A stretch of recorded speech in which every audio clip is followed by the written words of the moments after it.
Amid the years of hard work, practice, and dedication to their craft, the girls of the Newton South High School debate team have also had to confront the status quo in a system that favors their male counterparts. I had a lot of comments on ballots, like too aggressive, tone it down a little. I had multiple comments on like skirt is too short. I made a decision at one point to wear pants. I thought I felt less girl-like. The judge is just gonna vote for who looks like a winner, so to speak. Stereotypes have shown looking like a winner oftentimes isn't very feminine. It's really hard as a woman to not come across as like bitchy, right? Like aggressive, powerful women are not what people want to see necessarily. So their story is the focus of the film Girl Talk, which is set to air in Boston tomorrow as part of the run-up of the 25th Annual Roxbury International Film Festival. The event is hosted by Arts Emerson's Shared Stories program. It's a collaboration between the Roxbury Festival and the Boston Asian American Film Festival and Scene Fest Latino Boston. I'm joined now by Lisa Simmons, Artistic Director and Executive Director of the Roxbury International Film Festival, and Susan Chinzen, founding director of the Boston Asian American Film Festival. Thank you so much for your time. Thank you for having us. Talk to me about this partnership when we're talking about Arts Emerson and the different film festivals. So, I mean, I think that Susan and Sabrina and I came together a number of years ago and decided that we really wanted to make sure that our audiences sort of like came together to see each other's work. And what we felt was that the Shared Stories program, we realized we are more alike than we are not. And so we were talking about, films. We're like, oh my gosh, my family's like that, or people with, that come to my festival would love that film. And so Shared Stories began, and it really was a way for us to come together as three festivals, women-led festivals, women of color-led festivals, to say, we really want to use film as a catalyst for conversation, and we want to bring people to the table thinking that we can show people that that's the whole thing, is that we're more alike than we are not. And in choosing this particular film, Girl Talk, does that sort of tie into this film, theme of the shared stories, obviously, but also, it seems like there's some woman power happening as well, right? There definitely is. I think we oftentimes try and find parallel themes about sort of like what is happening with March, being Women's History Month, thinking about, what are some of the commonalities of themes that we can all share. Besides being women of color, stories where it is also gender is also layered in with that. Wanting to sort of recognize that this film is set here in Boston, the filmmaker is also from Boston, that there are ways that we can actually connect this film even deeper to sort of the experiences of, the communities of color here in Boston as well. This film has such a powerful message and also shows these girls who are trying to work so hard. They've worked over school years to get to where they are, and they're experiencing this genderism and probably undercurrents of racism as well in this space at such a young age. What struck you the most about their story and their stories in this film? Well, I mean, I think because as women of color especially, as a woman of color especially, you face that every day, right? I mean, I feel like there was so much in this film that I could relate to, not being on a debate team. I wasn't on a debate team. But just like growing the festival to where it is today, and the fights that you have to fight, and the pushback that you get oftentimes as a woman when you're trying to build something, right? When you're trying to be at the top of your game, and there are gatekeepers. And so I think that for anyone, it's not just about, this film isn't just for like girls who might be facing these, but it's for all of us women who have spent our lives sort of like pushing against something that's not being flexible and trying to find your way to the top of that. So I think that that's inspiring too. And I think these young girls are inspiring, that they're just like unapologetically, we're gonna get there. Yeah, I think that was one of the things that I was really impressed with, watching these girls grow up essentially and mature over the course of the time that the film was recorded. One of the pieces that I really thought struck me as well was just sort of that the institution that they were working within is, there wasn't a direct way of saying like, yes, this is gender bias. You couldn't, like, it's not set up that way, and it felt very much like so many times navigating the world these days, like you don't know. For me, it's like, is it because maybe I'm Asian? Is it because maybe I'm a woman? Is it because I'm both? And sort of like the stereotypes that are projected, you know, very much around appearances, tone of voice, all of those things. Yeah, and in that vein, I do want to show this clip of a coach and a judge discussing double standard and bias in the debate world. So let's take a listen. It's not just limited to gender. Asian students are stereotyped as like being robotic debaters. Black debaters can be seen as like too aggressive.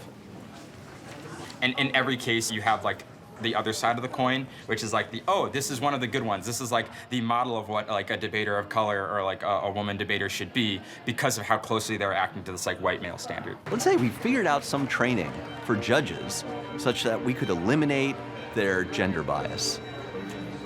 Then the girls will have been trained to perform well in a world that does not exist.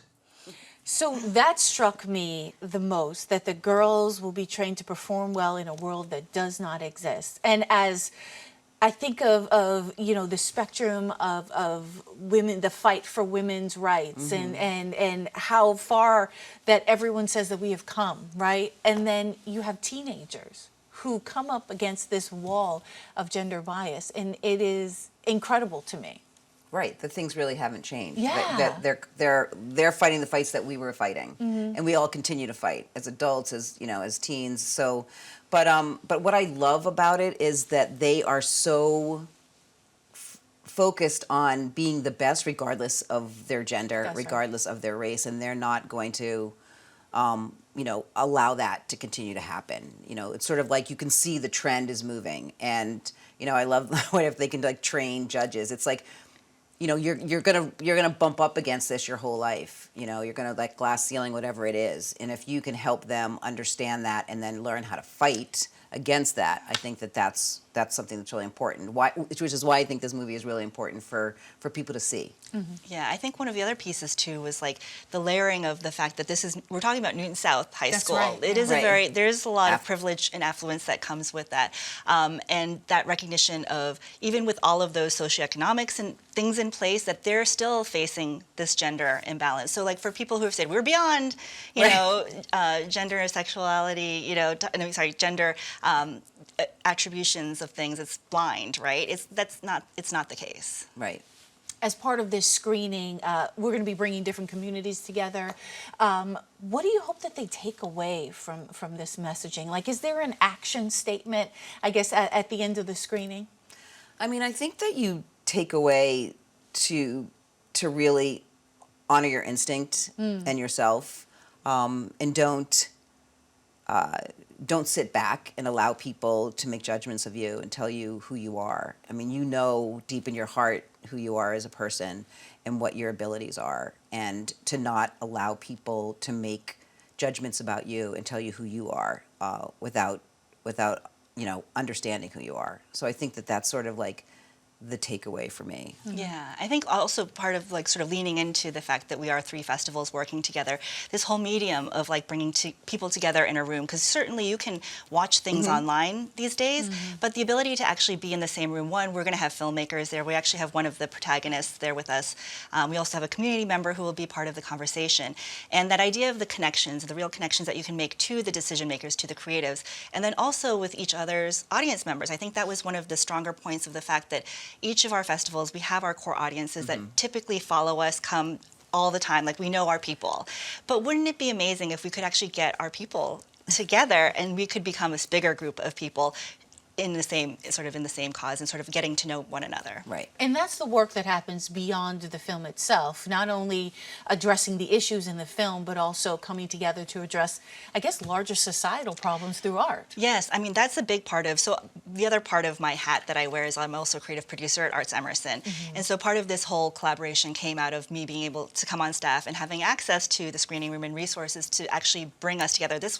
We've wanted to work together for years. Years. We keep saying it, but we're all so busy. And with me being on staff, it actually enabled us to carve out the time and the resources needed to make it happen.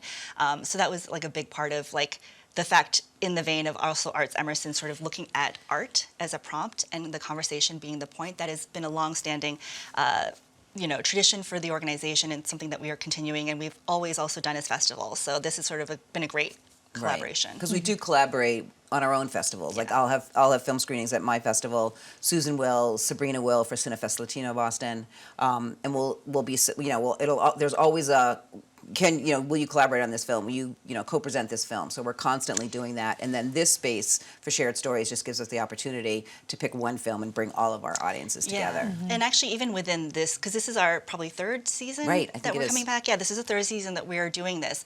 One of the layers that we've actually been able to add on this year is actually a partnership with World Channel, and they've been able to kind of come on, and so we've selected a couple, this being one of them, to be able to feature through our season. So between now and May, folks should definitely come and check out the other films that we'll be working with them on. And so I'm so thoughtful too about so often this work is done in silos, and you all are like, forget about that model. We're going to work together. Well, we have to. I mean, I think you're stronger together, and I think that we love working with each other. We are very respectful of each other's festivals, and I think that it just makes sense to be collaborating and bringing these films to spaces that may never have been seen on the big screen or something, and to be able to create a discussion around things that affect all of us. Yeah, and I think, Lisa having her 25th anniversary is actually the 15th anniversary for my film festival as well. So we're both having these milestones, but that it definitely is this needing to wanting to work together and, in a Boston scene, right? We're here in Boston, where we've faced a lot of factors that have always sometimes been against us. So the fact that we can actually collaborate and show something different for Boston, that there's no need to compete. We can all rise together. Incredible. Well, Lisa Simmons and Susan Chinson, thank you so much for your time. Thank you. Thank you. This is great. Yeah. To learn more about the Roxbury Film Festival and to get tickets to tomorrow's screening of Girl Talk, go to roxfilmfest.com. Girl Talk can also be streamed now on worldchannel.org.